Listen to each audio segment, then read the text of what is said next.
Hey there, Year 9s. Now before we get into exercise 7E, there was something that totally bypassed me within the explanation of 7D, which was sketching parabolas by completing the square. Now we looked into this within Tuesday and Wednesday's class. I skimmed over it on Tuesday's class and I totally bypassed me in Wednesday's class. So I thought I'd just give you a little bit of a explanation regarding making sure that you understand turning points. Now remember, this is the general format that we want to turn our equation into by completing the square, and this k here, this number that we add or subtract at the end, determines whether we will have x-intercepts or not. But this isn't the only factor that contributes to this. This letter A here will also contribute to this factor if there is x-intercepts, dependent on whether it is a negative or a positive number. Okay, so for instance, if we had y is equal to 2x minus 3 all squared plus 4. Now when we go ahead and sketch this, because of the fact that this is a positive, this turning point will be 3 units to the right, 1, 2, 3, and 4 units up, 1, 2, 3, 4. Because of this, I know for a fact there's no turning points, but also because that this number here is a positive number. It is greater than 0, meaning that it is upright. It's a smiley face. So when we go ahead and sketch this, there will be a y-intercept and it happens up there, but there won't be any x-intercepts. There won't be any x-intercepts. But this changes. This changes if this number here is a negative. And so as soon as I do this, y equals negative 2x minus 3 all squared plus 4. This is a negative, so this is a sad face. And in fact, my turning point is still the same. It's still going to be at positive 3 and positive 4. But the fact that it's inverted means that somewhere we will actually be expecting 2 x-intercepts. Now obviously this is not to scale. I don't know where these x-intercepts are, but the fact that this is negative, the point is the fact that this is negative, even though this is positive, there will be 2 x-intercepts. So I want you to be careful of this. If this here is positive, this a value is positive, and this k value is positive, no x-intercepts. But if a is negative and k is positive, then there will be 2 x-intercepts because of the fact that this will be an inverted graph. And this also applies to the inverse of this. So what do I mean by that? If I had y is equal to 3x plus 2 all squared minus 4 this time, we know that the turning point for this one is at negative 2 and negative 4. So negative 2, 1, 2, and negative 4, 1, 2, 3, 4. Somewhere along here. This here is positive, so this will be an upright parabola, and it will look something more or less like that. And so yes, there are 2 turning points, and we expect this because this is a difference of squares. This is negative, but if this here was y is equal to negative 3 x plus 2 all squared minus 4, same turning point. The turning point will be here, but because it is inverted, it will do this. And despite that this is a negative, because this is a negative as well, there won't be any x-intercepts. So I want you to be careful about this if there's a plus or a minus attached to it. Yes, if there's a plus, there is no x-intercepts, but if this a constant is negative, then there aren't x-intercepts. Same with this here. If this is a negative and A is positive, yes, there are x-intercepts, but if both of them are negative, then there are no x-intercepts. Okay, be very, very careful of this when you're attempting the questions within 7D. Alright guys, welcome to 7E, sketching parabolas using the quadratic formula. Learning goals for this lesson is to know the quadratic formula and how it can be used to find the solutions of a quadratic equation, and to understand how the discriminant can be used to determine the number of x-intercepts of a quadratic graph. The success criteria for this lesson is to be able to use the quadratic formula to determine the x-intercepts of a quadratic graph, and to be able to use the axis of symmetry. A new formula will be introduced to this. Axis of symmetry will to locate the turning point of a quadratic graph. So in the previous exercise that we did within class, we turned our parabola, or specifically our quadratic formula, into a format where we can take our key features of it and then go ahead and sketch this. We can do the same thing when using two formulas. The first one is a quadratic formula, and the second one is the axis of symmetry. So say for instance we have a format where we're looking for the x-intercepts of a parabola, and we have the quadratic in this format here, where obviously a, b, and c will be provided as numbers. We would use this quadratic formula, which we saw in the previous topic, of minus b plus minus square root of b squared minus 4ac over 2a.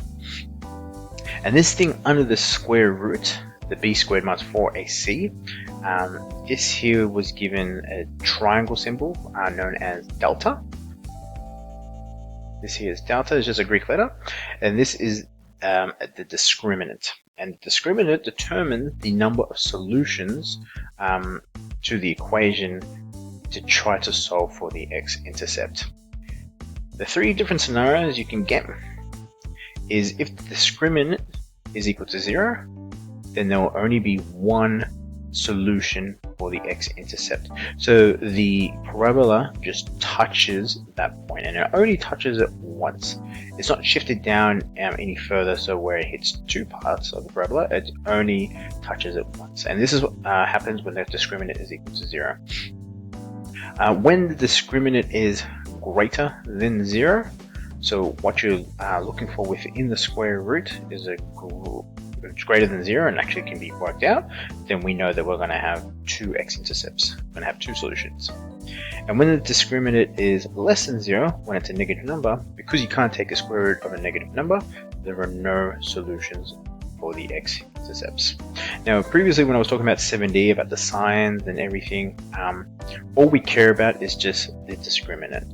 Okay, nothing changes, there's no inverse or anything. You can either equal 0, be greater than 0, or be less than 0, and these are the three different scenarios. Now, it's good to get the x-intercepts, but how do we get the turning point when it's not in the format that we're used to within exercise 7D? Now, we use this formula here, which is the halfway mark between the two x-intercepts, and this here is called the axis of symmetry.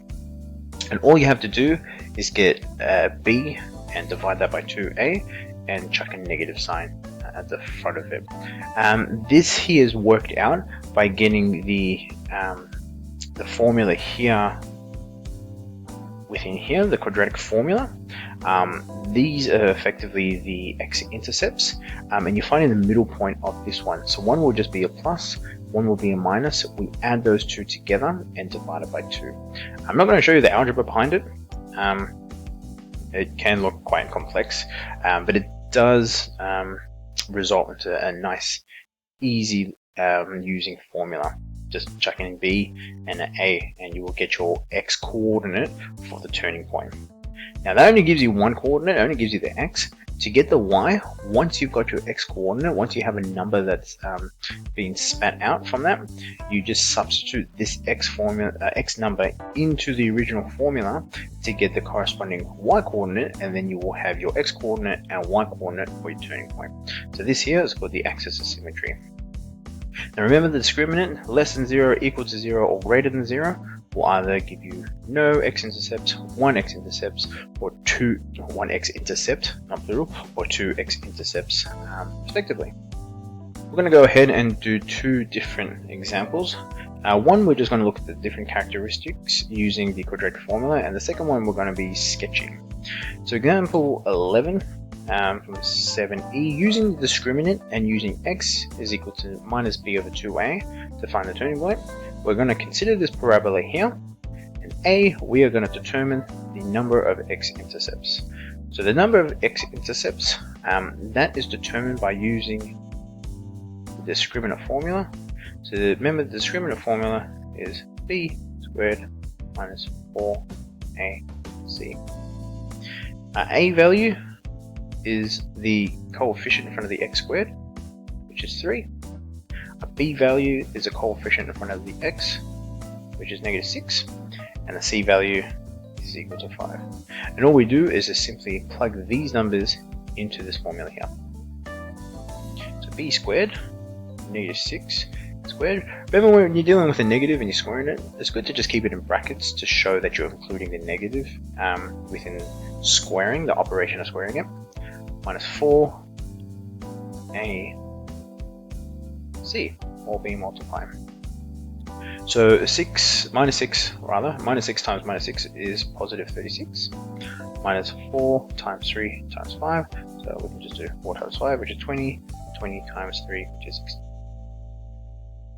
Now already I can tell that because it's a smaller number, take away a greater number, we're going to be dealing with a negative number.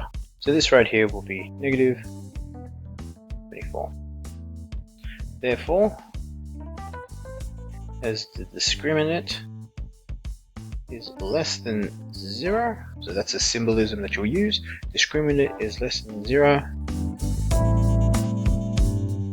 there are no x-intercepts. So we're expecting a shift upwards of this graph because it strays away from the x-axis, or even it could be downwards and it could be inverted, but because the coefficient in front of the x is positive, we know it's shifted up. Okay, so B, determine the y-intercept. Pretty simple. The y-intercept happens, so this is B, so y-int is when x is equal to 0. So y-intercept happens when x is equal to 0. And when you plug in x is equal to 0 into this, you will just get a 5, because this will be 0, this will be 0, and the end constant is just a positive 5. So y-intercept when x is equal to 0, y is just going to simply equal 5. So there is the y-intercept. So it's going to be 5 units above the origin on the y-axis. C is we're going to use this x equals minus b over 2a to determine the turning point. So the two things we're going to do here, so this is for C. So I'll wind the formula here so I don't have to keep going back and forth. X is equal to minus b over 2a, so this one over here. We still got our a, b, and c there. Alright, minus, we have b is equal to minus 6, and 2 times a, which is 3. So this is equal to, now that minus is on the top, and we've got a minus here which is in front. You can still consider it on the top or the bottom. You still will result to the correct sign for the answer. Minus is a plus, so this will be positive 6 over positive 6, which is equal to 1. So the x coordinate, so turning point, x coordinate is 1. To get the y coordinate, the y turning point, this is just using this formula, the original formula of y is equal to 3x squared minus 6x plus 5. Y 3x squared. I'm only writing this down because I can't be bothered always scrolling. Minus 6x plus 5. We're going to simply substitute the value of 1 into the original formula, and this will spit out a y value, and that y value will determine the y coordinate for the turning point. This is equal to 3 1 squared minus 6 times 1 plus 5. 1 squared is obviously 1, so 3 times 1 is 3, minus 6 times 1, which is 6, plus 5. And so all up we have 3 minus 6, which is minus 3, plus the 5, which gives me 2. So the turning point is at 1, 2. And just so we keep this mathematically correct, therefore, using all the information that we just worked out before, therefore the turning point is at 1, 2. Okay, second example here, we're going to be sketching the graph using the quadratic formula. So we're going to sketch the graph of the quadratic y is equal to 2x squared plus 4x minus 3, labeling all significant points. Now, here's a little buff around the x-intercepts to 2 decimal places. As soon as you see a question like that, you know you have to deal with surds. Now, another little thing that I have forgot to mention, and I'm usually consistent with this, but again, it just slipped through my brain. It's been a while since I've been teaching in front of you guys. We always put the points of interest within our graph in exact form. Now, I did mention this within class. What I forgot to say is unless stated otherwise. Now, with the fact that this says round the x-intercepts to 2 decimal places, we can use this to actually label our x-intercepts of the points specifically in decimal format. And to be very specific, 2 decimal places. Oh, that was very specific. Well, that zoomed up. 2 decimal places. Okay, very first thing I do is I'm going to write down what my A, B, and C values are. So A is equal to 2, B is equal to 4, and C is equal to -3. Next, I'm going to find what the y-intercept is. So the y-intercept, this happens when x is equal to 0. Simple substitution, 0, 0, minus 3, so y will be equal to -3. So the actual coordinates are 0, -3. So it's going to hit the y-axis down 3 units from the origin. Okay, so we've got our y-intercept. The x-intercept happens, and this is where we use the quadratic formula. And so the quadratic formula, to get x, it's going to be equal to x is equal to minus b plus minus the square root of b squared minus 4ac all over 2a. Remember this plus minus, this would dictate that there will be 2 possible solutions.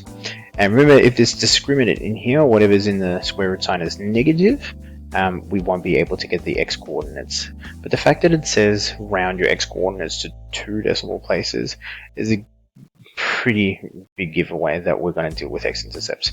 You can always work out the discriminant first just to be sure, but I'm just going to go ahead and just plug in the relative values. So this is going to be equal to minus, and b is equal to 4, so minus 4 plus minus the square root b squared, so 4 squared minus 4ac all over 2a. Okay, now in the ideal world, it would be nice, because of the fact that it asks for 2 decimal places, that you can just chuck this straight into your calculator and then behold, get you 2 possible values. But you won't be allocated the marks. You have to simplify this down to its simplest form before you go ahead and grab your calculator. Okay, we need to see that this can be worked out, and again, we can do a few more steps to get it to its simplest form. So what we have is minus 4 plus minus 16 minus 4 times 2, which gives me minus 8, minus 8 times minus 3 gives me plus 24. all over 4. This right here will be equal to minus 4 plus minus the square root of 40 all over 4. Now the square root of 40, going back to our surd rules or surd days, surd laws, if we can find a perfect squared number that is a factor within here, then we can take this out, and we can. 4 is conveniently, because the square root of 4 is equal to 2. So if we take this out, this will be equal to minus 4 plus minus the square root of 4 will be 2. And how many 4s went into 40? 10. So this will be 2 root 10. So I kind of skipped a step. This is root 4 times root 10, but I already know that root 4 is equal to 2. So I kept it like this. And now that we have a common factor between this term and this term and this term, these can cancel out to 2, 1, and 2. 2 is the highest common factor between each term. And so what this will look like is negative 2 plus minus the square root of 10 all over 2. Now I see students they fall into this trap that they think that they can cancel this 2 out with this 2.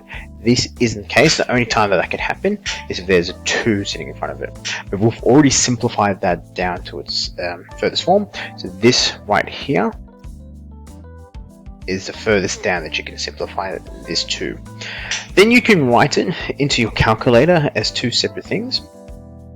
So x is either equal to minus 2 plus the square root of 10 all over 2, or x is equal to minus 2 minus the square root of 10 all over 2.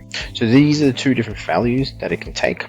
And when you put these into the calculator, what you should get, this one here would be 0.58 to 2 decimal places, and this one right here will be negative 2.58. So the 2 x coordinate points where the graph will hit the x-axis will happen here. So a little bit past half, so in between 1 and 2, and negative 2.58, so a bit left of negative 2.5.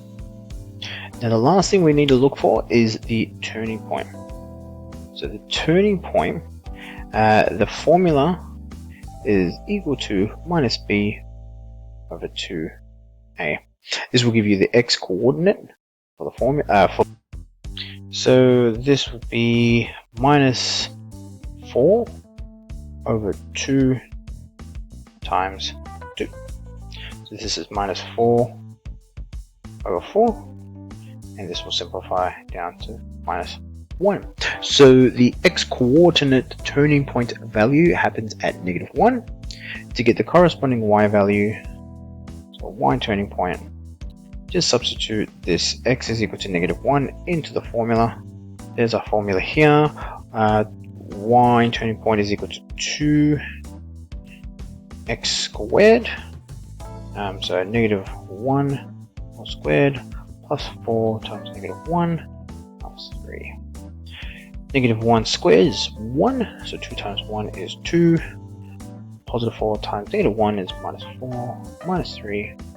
So we have 2 minus 4, which is negative 2, and another take away 3, which gives me negative 5. And that right there is our turning point, negative 1, negative 5. Okay, software editing, work your magic, show me what this graph looks like. Ta-da! So here are 4 main points or main characteristics within the graph. The 2 x-intercepts using the quadratic formula, the y-intercept by substituting x is equal to 0 into the formula, and the turning point by using the axis of symmetry formula to get the x coordinate and then the corresponding y coordinate.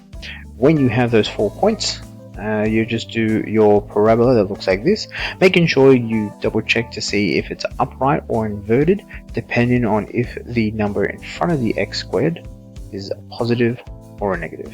In our case, it's a positive. Is a positive 2. So our graph is upright. Alright guys, that is it for exercise 7E. Check your log sheet to see which questions you need to do to attempt the learning goals, and make sure you get the success criteria down pat. This will be the last exercise for 7E, and I guess the last exercise that I ever teach you for 901 Civil Maths.